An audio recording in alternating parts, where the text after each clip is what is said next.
A paz do Senhor, queridos irmãos. Eu quero convidá-lo, você que tem aí uma Bíblia à mão, seja na sua casa, no seu trabalho, onde você estiver agora, nós vamos ler o texto que está no livro dos Juízes, no capítulo 7, um texto muito conhecido, mas que nós vamos tomar para trazer uma direção de Deus para a nossa vida. A partir do verso 1, Juízes capítulo 7, diz assim: Então Jerubaal, isto é, Gideão, se levantou de madrugada e todo o povo que com ele estava e acamparam junto à fonte de Arode, de maneira que o arraial dos midianitas ficava ao norte deles no vale, perto do monte de Moré. O Senhor disse a Gideão: É demais o povo que está com você para eu entregar os midianitas nas suas mãos. Israel poderia se gloriar contra mim, dizendo: A minha própria mão me livrou. Portanto, anuncia ao povo o seguinte: quem estiver assustado e com medo, saia da região montanhosa de Gileade e volte para casa. Então 22.000 homens voltaram e 10.000 ficaram. Então o Senhor disse a Gideão: Ainda há povo demais. Faça-os descer até as águas, e ali eu os provarei para você. Aquele de quem eu disser, este irá com você, esse de fato irá com você. Porém, todo aquele de quem eu disser, este não irá com você, esse não irá. Gideão fez com que os homens descessem até as águas. Então o Senhor lhe disse: Todos os que lamberem a água com a língua, como faz o cachorro, esses você deve pôr à parte, separando-os daqueles que se ajoelharem para beber. O número dos que lamberam, levando a mão à boca, foi de 300 homens. Todos os outros se ajoelharam para beber a água. Então o Senhor disse a Gideão: Com esses 300 homens que lamberam a água, eu livrarei vocês e entregarei os midianitas nas suas mãos. Diga a todos os outros que voltem para casa. Amém. E graças a Deus por sua palavra. Hoje nós vivemos numa cultura, queridos irmãos, que valoriza muito o desempenho, a capacidade, o preparo, os resultados. E aí aprendemos que quanto mais nós temos, mais podemos. Mais capacidade, mais conhecimento, mais resultados. Mas muitas vezes, para melhorar o desempenho, é preciso reduzir. Embora isso para muitos contrarie a lógica natural, porque achamos que quanto mais recursos, melhor será o resultado. Quanto mais apoio, mais estrutura, mais capacidade, é bênção. Mas no reino de Deus existe um perigo invisível, que é confiar naquilo que temos, em vez de confiar em Deus. E quando isso acontece, a glória de Deus começa a ser comprometida, o que ele não admitirá. No reino de Deus, um perigo maior do que a fraqueza é a ilusão de autossuficiência. E o texto de Juízes 7 nos confronta, porque aqui há um exército que já é pequeno para uma luta, e Deus ainda diz: você tem gente demais. E aqui nós entendemos: Deus reduz aquilo em que confiamos para garantir que a vitória revele apenas a sua glória. Primeiro ponto que olhamos para o texto e podemos ver é que Deus reduz para destruir a autoconfiança. O exército está se reunindo para lutar contra os medianitas, um exército aí de provavelmente 135.000 pessoas, pelo que deduzimos do capítulo seguinte. Mas Deus diz: apesar de você ter 32.000 para lutar contra 135.000, que já era uma luta totalmente desfavorável, Deus diz: é demais o povo que está com você. E qual o motivo? O texto é muito claro. Deus diz: para que Israel não se glorie contra mim, dizendo que foi ele que conseguiu a vitória. Para que eles não digam: a minha própria mão me livrou. Então Deus dá uma ordem a Josué: de 32.000 vai reduzir para apenas 10.000, porque Deus diz: volte aquele que está medroso. Lá em Deuteronômio capítulo 20 já havia essa orientação: não leve gente medrosa para a guerra, porque eles não vão ajudar, pelo contrário, vão contaminar os outros com o seu medo. Mas quando aquele povo que ficou estava pensando, talvez agora 10 mil contra 130 mil, estamos perdidos, Deus ainda manda fazer uma outra redução e diz que deve levar apenas aqueles que vão beber a água com a mão sendo levada à boca. Muitas pessoas às vezes leem esse texto e dizem: ah, eram 300, mas eram 300 valentes, 300 vigilantes, 300 valorosos, 300. Porém, o texto não diz nada disso, queridos. O comportamento destes homens não é exaltado, o critério aqui não é mérito, a escolha é divina e o texto nos mostra exatamente o contrário. Deus disse: para que este povo não se glorie, eu vou reduzir e vou escolher quem vai. E parece que Deus escolheu exatamente os mais desconfiados, os mais medrosos até, aqueles que até para tomar água estão ali assustados, trazendo a água com a mão à boca, em vez de se ajoelhar para tomar água mais à vontade. Se os 300 fossem os 300 melhores, Israel teria muito mais motivo para se gloriar. Imagine 300 vencerem 135 mil, mas Deus não está escolhendo os mais preparados. Ele está escolhendo de forma que ninguém possa levar a glória pela vitória. E aí nós entendemos que às vezes Deus reduz nossos recursos para eliminar qualquer base de orgulho espiritual. Quando Deus permite redução na nossa vida, seja em recursos, em apoio, em oportunidades, Ele pode estar nos protegendo do orgulho, o que nós podemos chamar de retrocesso. Pode ser um ato de Deus para que não nos deixemos levar pela soberba e que apenas Ele receba a glória. Temos que ter cuidado com a falsa segurança quando temos estrutura, conhecimento, experiência, porque nada substitui a dependência de Deus. Igrejas podem crescer, pessoas podem crescer e ainda assim diminuir espiritualmente se começarem a confiar mais em sua força, em seus métodos ou em sua capacidade do que em Deus. Porque Deus não escolhe com base em mérito humano. A lógica do reino não é os melhores vencem, mas é Deus escolhe os mais fracos para que ninguém possa se gloriar.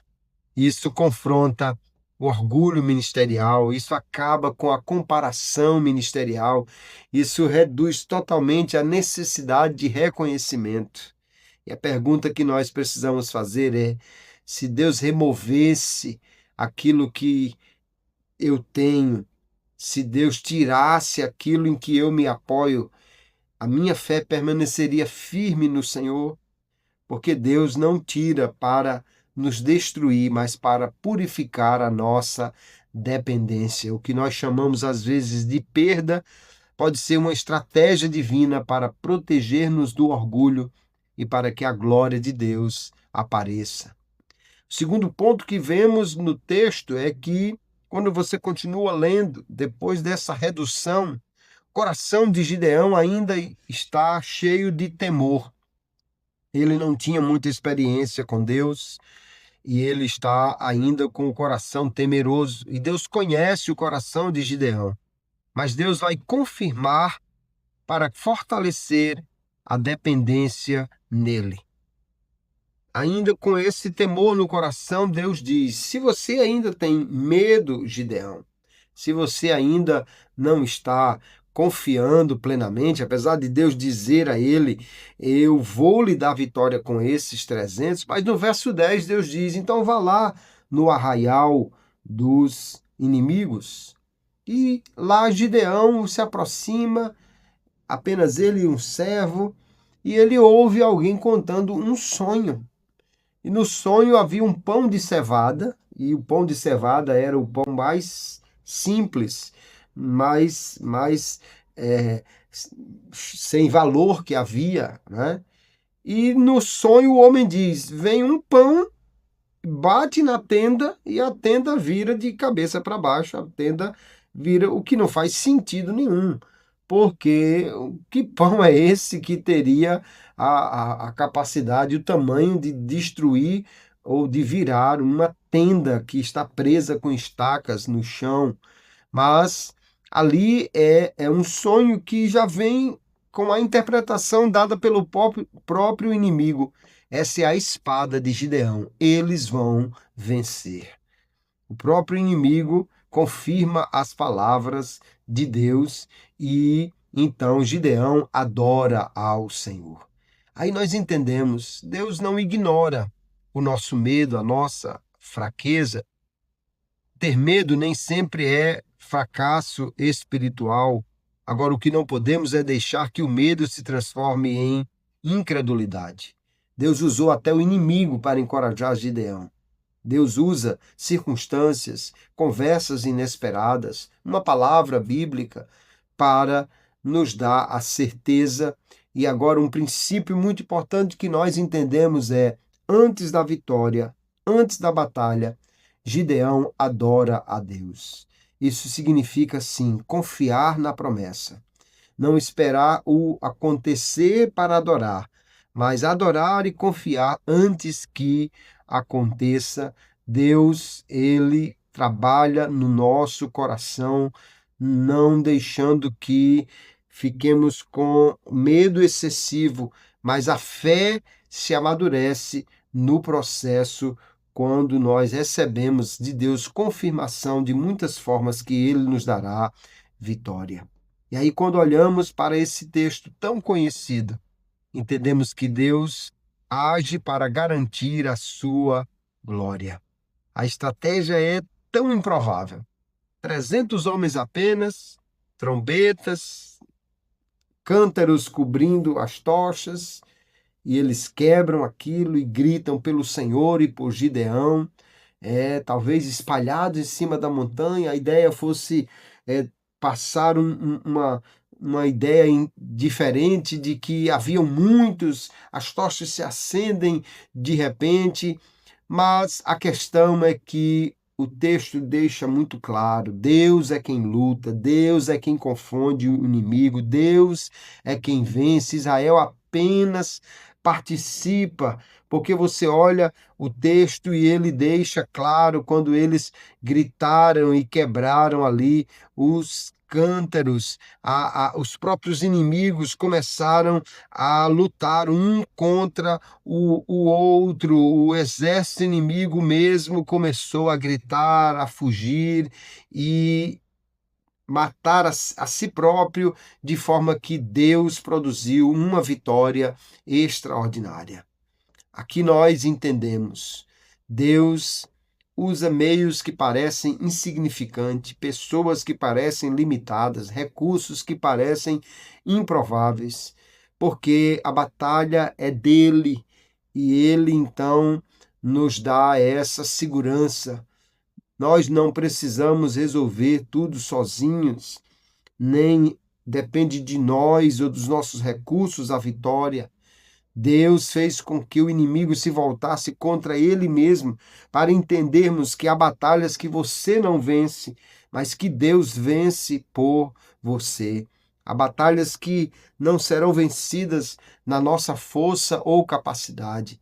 Não, a questão não é se eu sou dos 300 valorosos, dos 300 com bandeira, dos 300 com cântaro, dos 300 com tochas. Não, a ideia é, apesar de eu ser apenas alguém desses 300 ou de ter tão poucos recursos, Deus vai dar vitória àquele que confia nele, para que a glória do Senhor apareça, para que o seu nome seja glorificado. Muitas vezes Deus permite que enfrentemos situações que parecem completamente perdidas aos nossos olhos, para que a glória seja dele.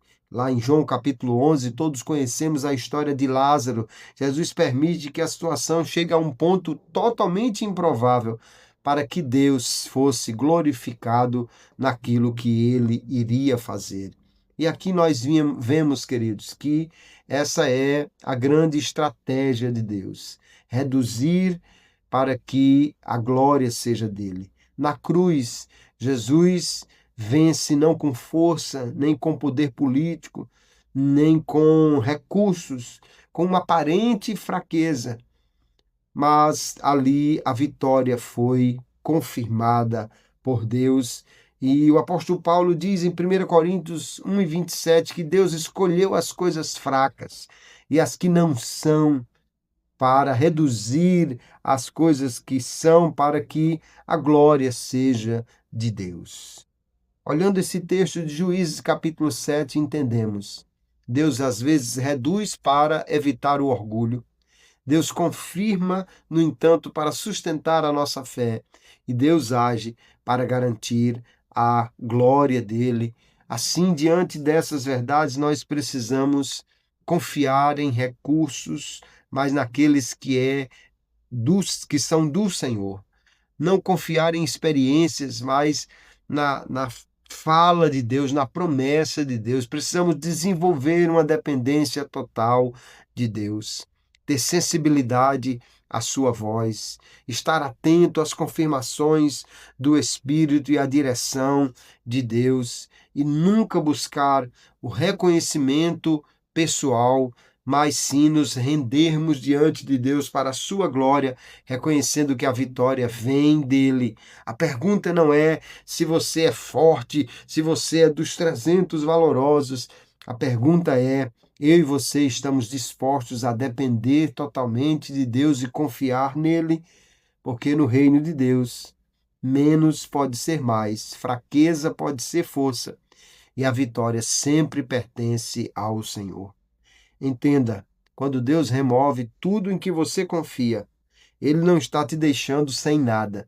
Ele está te mostrando que Ele é tudo de que você precisa e confiando nele, a vitória sempre será certa. Que Deus nos abençoe, que esta palavra esteja guardada no nosso coração e possamos descansar e confiar no Senhor plenamente.